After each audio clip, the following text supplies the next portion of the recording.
This procedure video will take you through the techniques of assessing and maintaining a paediatric airway. The MChem OSCE exam has previously asked the candidate to demonstrate paediatric airway competencies in a number of different guises.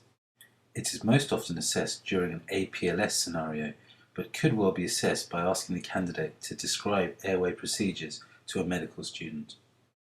This video will revise the initial assessment of an airway, the utilisation of airway manoeuvres, the utilisations of airway adjuncts, and then the ability to take over ventilation using a bag valve mask until a definitive airway can be achieved.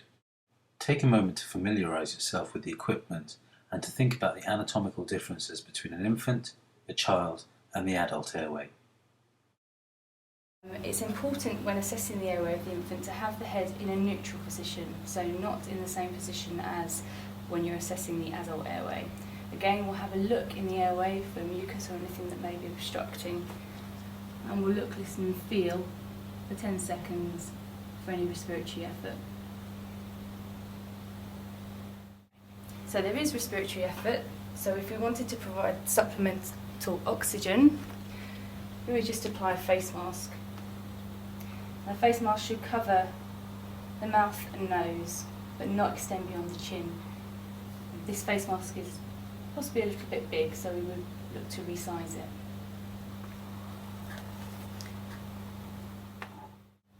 If you start to become concerned about the airway, so the breathing, for example, becomes noisy, first thing to do is to think about the position and try repositioning again into the neutral position, as the baby's head may have slipped.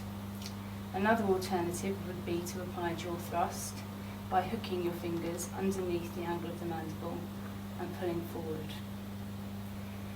If this is unsuccessful, an adjunct could be attempted. A Goodell airway, which would be sized in a similar way to how we size it in adults, so from where the incisors would be to the angle of the mandible. Sometimes useful to use something to depress the tongue when inserting the Goodell, which is not inserted upside down as in adults, but forward.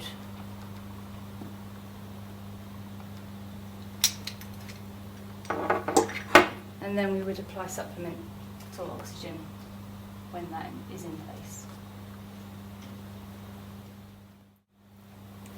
Another alternative for an adjunct for the paediatric airway is a nasopharyngeal tube.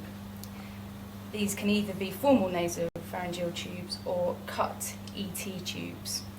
It's sized from measuring from the nostril to the tragus and inserted through either of the nostrils, aiming directly backwards. If the infant were to stop breathing, you would need to ventilate the child using a bag valve mask. Paediatric LMAs are available, but in reality you are likely to proceed to intubating the child with an ET tube.